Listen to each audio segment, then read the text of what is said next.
Hi, welcome you all to champions English classes. देखो, idioms and phrase की इस series में हम लोग पिछले वीडियो में 51 तक डिस्कस कर चुके थे। आज 52 से कंटिन्यू करेंगे। जो अपना पहला इडियम है आज का, दैट इज़ बून और ब्लेसिंग इन डिस्गाइज। देखो, बून और ब्लेसिंग इन डिस्गाइज का मतलब होता है छिपा हुआ वरदान, या हिडन ब्लेसिंग बोलते हैं इसको।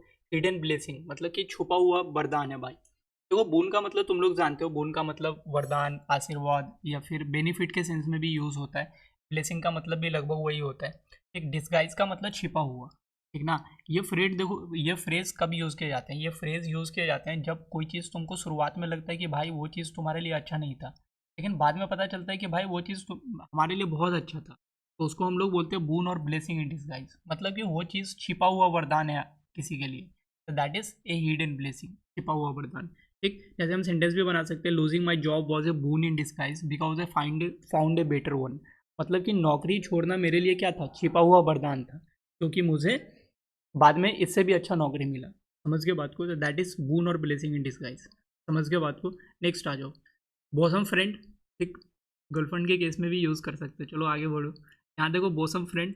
बॉसम फ्रेंड का मतलब होता है जिगरी दोस्त, या फास्ट फ्रेंड भी इसको हम लोग बोलते हैं। एक बॉसम का मतलब होता है, बॉसम का मतलब हर्ट को हम लोग बोलते हैं बॉसम। इसको बूजम पढ़ा जाता है असल में, ठीक है ना। बूजम, बूजम फ्रेंड मतलब बूजम हम लोग बोलते हैं हर्ट को, या चेस्ट को हम लोग बूजम बोलते हैं। ठीक, और फ्रेंड का मतलब जानती हो, मतलब कि कोई दोस्त है जो तुम्हारे दिल के बहुत करीब है, तो उसको हम लोग बूजम फ्रेंड बोलेंगे। फास्ट फ्रेंड, फास्ट फ्रेंड का मतलब गहरा दोस्त। ठीक, जैसे हम सेंटेंस भी बना सकते हैं, क्या बना सकते हैं? Naveen and I have been bosom friend since childhood. समझ गए बात को, कि नवीन और मैं बचपन से बहुत जिगरी दोस्त है, या फास्ट फ्रेंड है। नेक्स्ट आ जाओ, नेक्स्ट सेंटेंस। नेक्स्ट यहाँ पे इडियम क्या लिखे हुए? Break the ice. Break the ice का मतलब होता है चुप्पी तोड़ना, to start a conversation. Is it clear? तो ब्रेक द आइस मीन्स चुप्पी तोड़ना, टू स्टार्ट ए कॉन्वर्सेशन। देखो, ब्रेक द आइस का लिटरल मीनिंग क्या हो गया? बर्फ को तोड़ना। देखो, ये मुहावरा जो है ना, ये जो इडियम है, इनिशियली मतलब पहले के टाइम पे क्या होते थे कि बर्फ के जो मतलब बड़े बड़े होते थे, बर्फ का टीला होता था, तो उसको तोड़ के रास्ता बनाया जाता था। समझ गए बात को? तो वहाँ से ये इडियम लिया गया है। तो हम लोग ब्रेक द आइस करते हैं, चुप्पी तोड़ते हैं, किसी कॉन्वर्सेशन में पहले बोलते हैं, फिर कॉन्वर्सेशन स्टार्ट होता है। मतलब कॉन्वर्सेशन के लिए एक रास्ता ही तो बनता है। समझ गए? तो उसको हम लोग चुप्पी तोड़ना, टू स्टार्ट ए कॉन्वर्सेशन। एक सेंटेंस भी बना सकते हैं, he told a joke to break the ice at the party. उसने क्या किया भाई? एक जोक सुनाया चुप्पी तोड़ने के लिए पार्टी में। फिर बातें आगे बढ़ी। नेक्स्ट लिखा हुआ है यहाँ पे, breathe one's last. Breathe one's last का मतलब, ब्रीद का मतलब सांसें लेना, लास्ट समझ गए मतलब अंतिम सांसें लेना। अंतिम सांसें लेने का मतलब मर जाना। टू पास अवे और to die, to die. Pass away का क्या मतलब हो गया? पास अवे का मतलब मर जाना, प्राण त्याग देना, ठीक ना, गुजर जाना, ये सब हम लोग बोल सकते हैं। टू पास अवे ध्यान में रखना, ये फ्रेजल वर्ड भी है। पास अवे इसका मतलब मर जाना। टू डाई का मतलब जानते ही है। ठीक, जैसे हम सेंटेंस भी ले सकते हैं। क्या सेंटेंस बना सकते हैं? His grandfather breathed his last in the hospital. समझ गए? His grandfather breathed his last in the hospital. ठीक, नेक्स्ट पे आ जाओ। नेक्स्ट इडियम है broad daylight. Broad daylight का मतलब होता है दिन दहाड़े। समझ गए? यहाँ पे इंग्लिश में लिखा हुआ है, इन daylight when crimes can not be hidden. मतलब ये क्राइम के लिए ज़्यादा यूज़ होता है, कि भाई दिन दहाड़े जब क्राइम को छुपाया नहीं जा सकता। समझ गए ना? ब्रॉड का मतलब यहाँ ओपन के सेंस में, वाइड के सेंस में, और डे लाइट का मतलब दिन की उजाले। समझ गए ना? दिन के खुले उजाले में, दिन दहाड़े। तो in daylight when crimes can not be hidden. ठीक, जैसे हम सेंटेंस भी बना सकते हैं, the thief stole the purse in broad daylight. चोर ने क्या किया? दिन दहाड़े मतलब पर्स चुरा लिए। ठीक, नेक्स्ट आ जाओ। नेक्स्ट अपना इडियम है, that is broken read. Broken read का क्या मतलब होता है? ब्रोकन मीन्स टूटा हुआ। रीड हम लोग बोलते हैं, रीड एक मतलब पौधा होता है, ठीक ना। एक लंबा सा पौधा होता है जो बहुत कमज़ोर होते हैं इसके तने, तो उसको हम लोग ब्रोकन रीड बोलते हैं। रीड का मतलब सपोर्ट भी होता है, ठीक ना। ब्रोकन रीड मतलब टूटा हुआ सपोर्ट। ठीक, वो जो पौधा होता है उसको हम लोग सरकंडा बोलते हैं, ठीक ना। टॉल ग्रास होता है एक। ठीक, और ब्रोकन रीड हम लोग इंसान के लिए यूज़ करते हैं। अविश्वसनीय व्यक्ति या कोई कमज़ोर व्यक्ति है तो उसके लिए भी हम लोग ब्रोकन रीड यूज़ करते हैं। समझ गए? तो ब्रोकन रीड ए वीक और अनरिलायबल पर्सन। अनरिलायबल का क्या मतलब? अनरिलायबल का मतलब वैसा इंसान जिसमें हम रिलाई नहीं कर सकते। रिलाई करने का मतलब निर्भर होना, विश्वास करना किसी पे। ठीक, अनरिलायबल मतलब कि अविश्वसनीय व्यक्ति। समझ गए? तो वहाँ से इसको याद कर सकते हैं। जैसे हम सेंटेंस भी बना सकते हैं। क्या सेंटेंस बना सकते हैं? He prove to be a broken reed when I needed help. मतलब मुझे जब मदद की ज़रूरत पड़ी तो वो एक कमज़ोर व्यक्ति साबित हुआ, या फिर वो एक अनरिलायबल पर्सन साबित हुआ। समझ गए? He prove to be a broken reed when I needed help. Next आ जाओ। नेक्स्ट इडियम है ब्रॉन स्टडी। ब्रॉन स्टडी का मतलब होता है विचार मग्नता, है ना। ब्रॉन स्टडी का मतलब विचार मग्नता, या फिर ए स्टेट ऑफ डीप थॉट। मतलब कि भाई गहरे विचार की एक अवस्था को हम लोग, स्टेट का मतलब अवस्था, डीप थॉट का मतलब समझ गए ना, गहरे थॉट में हो तुम, समझ गए। तो मतलब तुम, इसको हम लोग विचार मग्नता भी बोलते हैं, यहाँ पे हिंदी में लिखा भी हुआ है ब्रॉन स्टडी। देखो ये ब्रॉन वर्ड जो है ना, वैसे तो लिटरली ये कलर होता है ब्रॉन, लेकिन यहाँ डीपनेस को दिखा रहा है यहाँ पे कि भाई, और स्टडी का मतलब जानते ही हो, स्टडी का मतलब सोच विचार करना या अध्ययन करना, दोनों भी होता है। ब्रॉन स्टडी का मतलब तुम बहुत गहरे सोच विचार में हो, तो उसको हम लोग ब्रॉन स्टडी बोलते हैं। जैसे सेंटेंस बना सकते हैं, he sat in a brown study thinking about his future, मतलब कि वो अपने फ्यूचर के बारे में सोचते हुए मतलब ब्रॉन स्टडी के स्टेट में था, मतलब स्टेट ऑफ डीप थॉट में था वो, समझ गए। नेक्स्ट देखो इडियम क्या लिखा हुआ है, bull in the China shop. देखो चाइना जानते हो, यहाँ पे चाइना का मतलब चीनी मिट्टी के बर्तन से है, समझ गए। वैसा दुकान जहाँ पे चीनी मिट्टी के बर्तन मिलते हैं, ठीक, उसका रेफरेंस है यहाँ पे। और बुल का मतलब सांड होता है। अब जहाँ पे चीनी मिट्टी के बर्तन मिलते हैं, उस दुकान में सांड चला जाए तो वो क्या करेगा भाई, सारे सामान को तोड़ फोड़ देगा ना, ठीक। मतलब वो जगह के अनुकूल नहीं है, बुल चाइना शॉप में जाना वो सही नहीं है। वैसे ऐसे भी याद कर लो कि भाई चाइनीज़ सामान बहुत नाजुक होते हैं, और किसी दुकान है जिसमें चाइनीज़ सामान मिल रहे हैं और वहाँ पे सांड चला जाए, सांड बहुत भारी भरकम होता है, वो क्या कर देगा, सबको तोड़ फोड़ देगा। तो bull in the China shop याद कर दो, जो जगह के अनुकूल ना हो, समझ गए। One who is out of a place in A delicate situation, वही हो गया कि कोई एक इंसान जो जगह के अनुकूल नहीं है, ठीक ना। असंवेदनशील व्यक्ति भी बोलते हैं, इस फ्रेज का मतलब होता है असंवेदनशील व्यक्ति, इनसेंसिटिव पीपल, ठीक। ऐसे हम सेंटेंस बना सकते हैं, don't let him handle the negotiations, he is a bull in A China shop. मतलब कि उसे नेगोशिएशन हैंडल मत करने दो, समझ गए ना, वो बहुत असंवेदनशील व्यक्ति है, या फिर वो नेगोशिएशन को हैंडल करने के अनुकूल नहीं है वो, समझ गए, मतलब वो उस चीज़ के लिए परफेक्ट नहीं है। और भी सेंटेंस बना सकते हैं, with his rude behaviour he was like a bull in A China shop eight the party. मतलब कि अपने र्यूड बिहेवियर की वजह से, मतलब वो bull in A China shop था, मतलब कि पार्टी में अनुकूल नहीं था, पार्टी में जैसा होना चाहिए था वो नहीं था, अपने र्यूड बिहेवियर की वजह से। एक सारे यहाँ पे 60 नंबर क्या लिखे हुए, burn hole in the pocket. मतलब कि भाई पॉकेट में क्या हो जाना, होल बर्न हो जाना। पॉकेट में होल बर्न हो जाने का क्या मतलब, कि भाई पॉकेट में जो भी पैसे डालोगे निकल जाएगा, होल का मतलब छेद होता है, तो जो भी पैसे डालोगे वो निकल जाएगा पॉकेट से। इसका मतलब शीघ्रता से खर्च करना, money spend quickly. Money spend quickly का मतलब शीघ्रता से पैसे खर्च करना, दैट इज, समझ ही गए, burn a hole in a pocket. Sentence भी बना सकते हैं, क्या बना सकते हैं, his salary burns a hole in his pocket within a few days. मतलब उसकी जो सैलरी है वो कुछ ही दिनों में खत्म हो जाती है। His salary burns a hole in his pocket within a few days. Next देखो क्या लिखा हुआ 61 number, burn burn one's finger. Burn one's fingers, burn one fingers का मतलब भाई अपनी उंगली जलाना। अपनी उंगली जलाने का क्या मतलब, इसके लिटरल मीनिंग से भी इडियोमेटिक मीनिंग तुम पहुंच सकते हो। बर्न वंस फिंगर्स का मतलब कि भाई अपनी उंगली जलाना, मतलब खुद का नुकसान कर बैठना। To get oneself into trouble, खुद को परेशानी में डालना, समझ गया ना, खुद का नुकसान कर बैठ जाना, खुद को नुकसान में डालना, ठीक। तो that is burn one's fingers, ठीक। सेंटेंस भी बना सकते हैं, क्या सेंटेंस बना सकते हैं, he invested in a risky business and burned his fingers. उसने एक रिस्की बिजनेस में इन्वेस्ट किया और क्या किया, खुद का नुकसान उठा लिया, समझ गए। नेक्स्ट आ जाओ, नेक्स्ट है 62 number, burn the candle at both hands. Burn the candle at both hands का मतलब है to waste money. Burn the candle at both hands, देखो इस फ्रेज को, इस इडियम को हम इंटरनेट पे चेक किए थे। इसका मीनिंग जो होता है, burn the candle at both hands, इसका मीनिंग होता है कि अपनी क्षमता का या अपनी साधन का अत्यधिक उपयोग करना, समझ गए ना। टू यूज़ वंस रिसोर्सेस और एनर्जीज टू एक्सेस, मतलब इसको कॉपी में लिख लो, इसको बुक पे लिख लेना। टू यूज़ वंस रिसोर्सेस और एनर्जीज टू एक्सेस, मतलब अपनी क्षमता अथवा अपनी साधन का बहुत ज़्यादा उपयोग करना, अत्यधिक उपयोग करना, समझ गए बात को। यहाँ पे फिजूल खर्ची करना ये मतलब बहुत ज़्यादा परफेक्ट नहीं है, ठीक ना। वैसे तुम लोग चेक कर लेना इंटरनेट पे, ठीक। हम चेक किए थे, यही लगभग आया हुआ था कि अपनी रिसोर्सेज का, अपनी एनर्जीज़ का बहुत ज़्यादा यूज़ करना, that is burn the candle at both hands, समझ गए बात को। सेंटेंस भी हम बना सकते हैं, क्या बना सकते हैं, he is working day and night, he is really burning the candle at both hands. मतलब कि वो दिन रात काम कर रहा है, वो अपनी सारी ऊर्जा खत्म कर रहा है। He is working day and night, he is really burning the candle at both hands, समझ गए।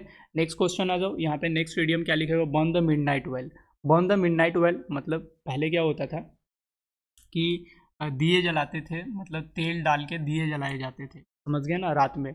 और अगर किसी को पढ़ाई करना होता था तो उसी से पढ़ाई करता था। अब तुम देर रात तक, मिडनाइट तक उस दिए को जा रहे हो, इसका मतलब कि तुम देर रात तक मेहनत कर रहे हो या देर रात तक पढ़ाई कर रहे हो, labouring studying till late night, समझ गए बात को। तो उसको हम लोग बोलते हैं burn the midnight well, burn the midnight well, समझ गए बात को। तो यहाँ से हम सेंटेंस भी बना सकते हैं, before the exam every student Burns the midnight oil. मतलब कि एग्जाम के पहले सारे बच्चे क्या करते हैं भाई, मिडनाइट ऑयल बर्न करते हैं, मतलब देर रात तक मेहनत करते हैं।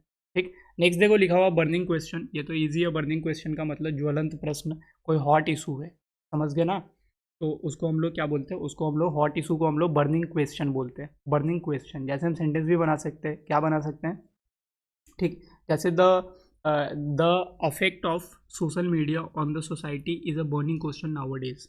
ठीक ना, राइट नाउ ऐसे भी बोल सकते हैं, the effect of social media on society is a burning question right now, कि सोशल मीडिया का इफेक्ट हमारे समाज के ऊपर क्या पड़ रहा है, ये बर्निंग क्वेश्चन है। नेक्स्ट आ जाओ, ब्यूरी द हैचेट। हैचेट हम लोग कुल्हाड़ी को बोलते हैं, समझ गए, ब्यूरी का मतलब दफनाने से होता है। ठीक, देखो ये जो आया है ये इडियम आदिवासी परंपरा से आया है, जहाँ पे जब झगड़े होते थे ना लोगों के बीच, और वहाँ पे फिर पंचायती वगैरह होता था, तो बोलता था भाई दोनों अपने अपने कुल्हाड़ी को क्या करो, दफनाओ।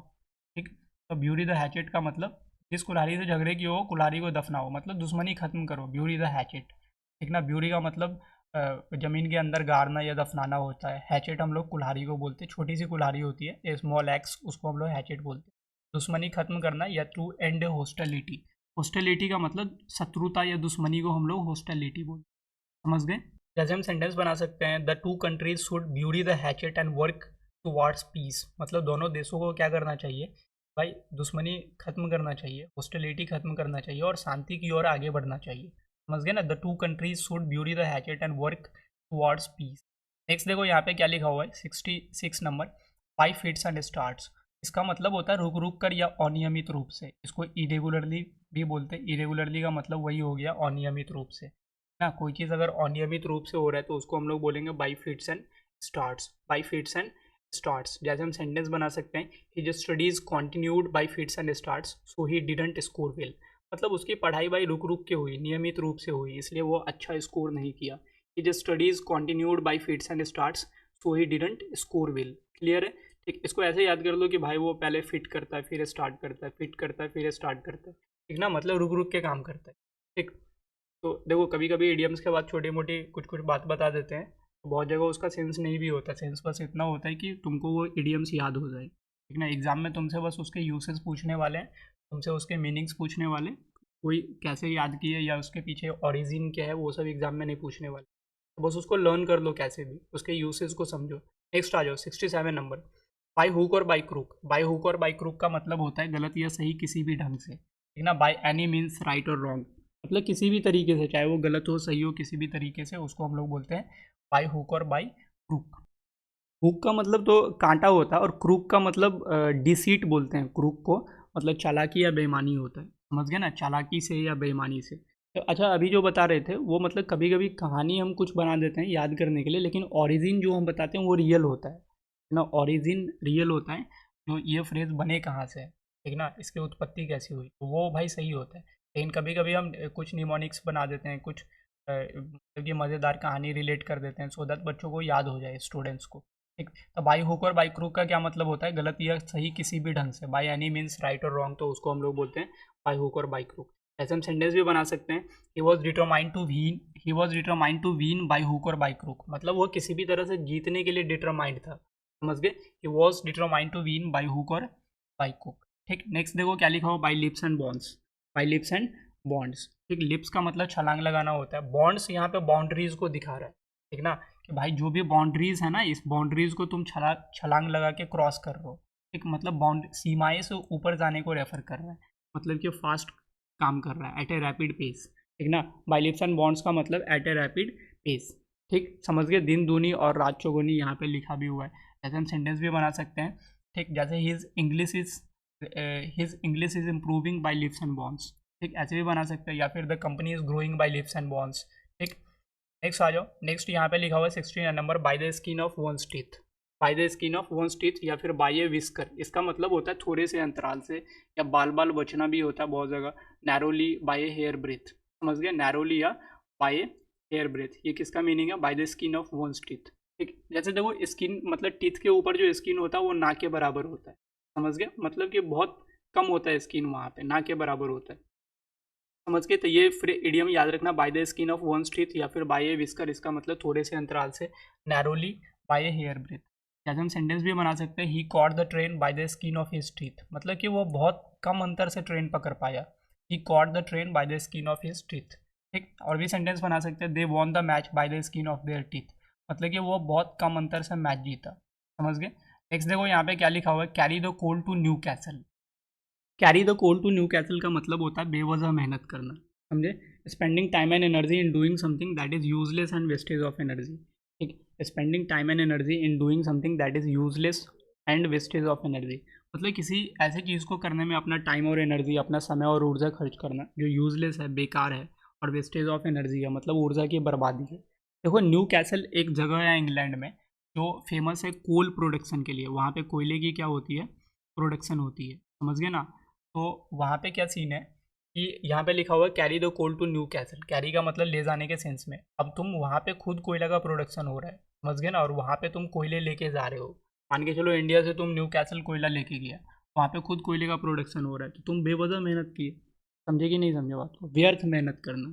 समझ गए। तो that is carry the coal to Newcastle. Newcastle is a city in England that is famous for what, that is famous for coal production. चलो आगे आ जाओ। तो यहाँ से हम सेंटेंस भी बना सकते हैं। क्या सेंटेंस बना सकते हैं, giving him advice is like carrying coal to Newcastle. समझ गए बात को, कि उसे सलाह देना बेकार की मेहनत है। Giving him advice is like carrying coal to Newcastle. ठीक, नेक्स्ट देखो यहाँ पे 71 नंबर क्या लिखे हुए हैं, cast pearls before swine. Swine हम लोग सुअर को बोलते हैं। पर्ल्स जानते हो, पर्ल्स का मतलब मोती होता है। मोती को हम लोग क्या बोलते हैं, पर्ल्स बोलते हैं। स्वाइन हम लोग सुअर को बोलते हैं। तो और कास्ट का मतलब फेंकना या डालना होता है। तो मतलब सुअर के सामने मोती रखना भाई, मतलब क्या, सुअर को मोती देना सही नहीं लग रहा, मतलब बंदर के हाथ में नारियल। किसी वस्तु को ऐसे व्यक्ति को देना जो उसका मूल्य ना समझे। A right thing in a wrong hand. समझ गए ना, एक सही चीज़ रॉन्ग हैंड में देना, that is cast pearl before swine. समझ गए बात को। ठीक, जैसे हम सेंटेंस भी बना सकते हैं। क्या सेंटेंस बना सकते हैं, teaching philosophy to an ignorant person is like casting pearls before swine. Teaching philosophy to an ignorant person is like casting pearls before swine, मतलब कि भाई एक इग्नोरेंट इंसान को फिलोसफी समझाना क्या है भाई, फालतू मेहनत है। समझ गए ना। नेक्स्ट आ जाओ। कैसल इन द एयर का क्या मतलब होता है, हवाई किला। ठीक ना, कैसल इन द एयर का मतलब हवाई किला। कैसल्स हम लोग महल को बोलते हैं, मतलब हवा में तुम महल बना रहे हो। हवा किला बनाना समझे ना, डे ड्रीम कर रहे हो तुम, दिन में सपने देख रहे हो। ए होप और desire unlikely to be realised. कोई एक होप है, आशा है, इच्छा है, जिसका भाई सही होना संभव नहीं है, that is unlikely to be realised, तो उसको हम लोग बोलते हैं कैसल इन द एयर। ऐसा सपना जो पूरा ना हो सके। ठीक ना, दिन में सपने देखना। ठीक, जैसे हम सेंटेंस क्या बना सकते हैं, ही always makes Castle's in the air instead of working hard. He always makes Castle's in the air instead of working hard, मतलब कि मेहनत करने के बजाय वो हमेशा हवाई किले बनाते रहता है। ठीक ना, वो ऐसी चीज़ का ड्रीम करता रहता है जो होने वाला है नहीं। ठीक, जैसे और भी हम सेंटेंस बना सकते हैं, dream big but don't just build Castle's in the air, मतलब बड़ा सपना देखो लेकिन हवाई किले मत बनाओ। समझ गए बात को। नेक्स्ट आ जाओ। नेक्स्ट यहाँ पे लिखे हुए हैं dog and cat and dog life. Cat and dog life का मतलब कि कलहपूर्ण जिंदगी लिखा हुआ है। जैसे कुत्ते और बिल्ली के बीच में हमेशा झगड़े होते रहते हैं। समझ गए ना, तो कुत्ते और बिल्ली जैसा जिंदगी, मतलब उनके बीच में, कुत्ते और बिल्ली के बीच हमेशा झगड़े होते रहते हैं। दैट इज कलहपूर्ण जीवन। समझ गए, तो इंसान के जीवन की तरफ रेफर कर रहा है ट्रबलसम लाइफ। ट्रबलसम लाइफ का मतलब यही लगभग, कलहपूर्ण जीवन। समझ गए बात को। जैसे हम सेंटेंस भी बना सकते हैं, they had a cat and dog life and finally separated, मतलब उसका जीवन में हमेशा भाई लड़ाई झगड़े से भरा हुआ था, उसका जीवन लड़ाई झगड़े से भरा था और इसलिए वे लोग सेपरेट हो गए। They had a cat and dog life and finally separated. ठीक, नेक्स्ट देखो यहाँ पे क्या लिखा हुआ है, कैच ए टोर्टर। कैच ए टोर्टर का मतलब शत्रु या बहुत बड़ी परेशानी से सामना होना। To grapple with a unexpectedly formidable opponent, मतलब भाई देखो ये फ्रेज जो है ना, युद्ध से लिया गया है। ठीक, कि शुरुआत में किसी को लगता था कि भाई उसके जो उसको जिससे उसका सामना हुआ है वो आसान दुश्मन पकड़ लिया है, लेकिन बाद में उसको पता चलता था कि वो बहुत शक्तिशाली है। समझ गए ना, तो उसको हम लोग कैच ए टोर्टर बोलते हैं वैसे सिचुएशन को, कि तुमको लगता है कि भाई तुम्हारे दुश्मन बहुत कमज़ोर है, लेकिन बाद में पता चलता है कि भाई वो क्या है, दैट इज़ फॉर्मिडेबल ओपोनेंट। समझ गए, शत्रु या बहुत बड़ी परेशानी से सामना होना, दैट इज़ अनएक्सपेक्टेडली सामना होना, उसको कैच ए टोर्टर बोलते हैं। टोर्टर का मतलब वहाँ पे, यहाँ पे स्ट्रॉन्ग ओपोनेंट के सेंस में यूज़ होता है, यूज़ हुआ है। ठीक, समझ गए बात को। जैसे हम सेंटेंस भी बना सकते हैं। क्या सेंटेंस बना सकते हैं, he thought the opponent was weak but ended up catching a tartar. उसे लगा कि जो उसका ओपोनेंट है वो वीक है, लेकिन असल में वो बहुत शक्तिशाली निकला, but ended up catching a tartar. Next आ जाओ, कैट्स पॉ। कैट्सपो, कैट्सपो का क्या मतलब यहाँ पे लिखा हुआ है? कैट्सपो का मतलब लिखा हुआ है निजी स्वार्थ की पूर्ति में जिस व्यक्ति का प्रयोग किया जाए, a person used by another as a dupe और टूल। ठीक, मोहरा समझते हो? मोहरा, वही मोहरा समझो, ये कॉट्सपो का मतलब मोहरा, ठीक ना। तो निजी स्वार्थ की पूर्ति में जिस व्यक्ति का प्रयोग किया जाए, या फिर a person used by another as a dupe और टूल, ठीक ना, कि निजी स्वार्थ की पूर्ति में जिस व्यक्ति का प्रयोग किया जाए या फिर मोहरा, उसको हम लोग कैट्सपो बोलते हैं। देखो पॉ का मतलब पंजा होता है, बिल्ली की पंजा। इसके पीछे एक छोटा सा कहानी है। एक बार क्या होता है कि बंदर जो होता है वो बिल्ली को आग से भुने हुए अखरोट निकालने के लिए बेवकूफ़ बनाता है, ठीक ना। वो बिल्ली जो होती है वो अपने पंजे से क्या करता है कि भुने हुए अखरोट निकालता है, उसका पंजा जल जाता है और बंदर आराम से अपना अखरोट खाता है। तो मतलब बंदर क्या किया, अपने स्वार्थ की पूर्ति के लिए बिल्ली के पंजे का यूज़ किया। तो दैट इज़ कैट्स पॉ। समझ गए बात को? तो वहाँ से इसको याद कर लो। समझ गए? जैसे हम सेंटेंस भी बना सकते हैं, he didn't realise he was just a cat's paw in their plan. He didn't realise he was just a cat's paw in their plan. उसे एहसास नहीं हुआ कि वह उनकी योजना में सिर्फ एक क्या था, सिर्फ एक मोहरा था, सिर्फ एक कैट्स पो था। नेक्स्ट आ जाओ, च्यू द कड। च्यू द कड का मतलब जानवर लोग चबाते रहते हैं ना, जुगाली करते रहते हैं, मनन करना, टू पॉन्डर ओवर, समझ गए? या टू मेडिटेट, मेडिटेट का मतलब मनन करना, पॉन्डर ओवर का मतलब चिंतन करना, टू पॉन्डर ओवर का मतलब चिंतन करना। च्यू द कड, च्यू का मतलब चबाना, ठीक। कड क्या होते हैं, मतलब जानवर लोग क्या होते हैं, वो जो पार्शियली डाइजेस्टेड फूड होते हैं, जो कम्प्लीटली डाइजेस्ट नहीं होता, उसको निकाल के चबाता रहता है बैठ के। तो बाद में इसको इंसान के स्टेट को रेफर करने के लिए यूज़ किया गया। जब हम लोग मेडिटेट करते या पॉन्डर ओवर करते तो उसको दिखाने के लिए च्यू द कड यूज़ किया गया, ठीक। ऐसे सेंटेंस भी बना सकते हैं, he sat along chewing the cud about his future. He sat along chewing the cud about his future. वो अकेले बैठकर अपने भविष्य के बारे में सोचता रहा, ठीक। नेक्स्ट आ जाओ, चिकन हर्टेड। चिकन हर्टेड का मतलब कायर, मतलब कि भाई मुर्गी जैसा दिल है तुम्हारा, समझ गए ना। चिकन जैसा हर्ट है, मतलब चिकन का हर्ट बहुत वीक होता है, समझ गए। लैकिंग करेज या कोवार्डली, कोवार्डली एडजेक्टिव की तरह यूज़ होता है, ये ध्यान में रखना। तो जब आप एडवर्ब चैप्टर पढ़ेंगे तो ऐसे करके अब कुछ शब्द मिलेंगे भी। कोवार्ड वर्ड जो है वो नाउन है, कोवार्डली एडजेक्टिव है, और इन ए कोवार्डली मैनर ये एडवर्ब है, समझ गए। तो कोवार्डली दिस इज एडजेक्टिव। तो कोवार्डली का मतलब क्या बोल सकते हैं? कोवार्डली का मतलब डरपोक बोल सकते हो, या लैकिंग करेज मतलब कि भाई साहस की कमी।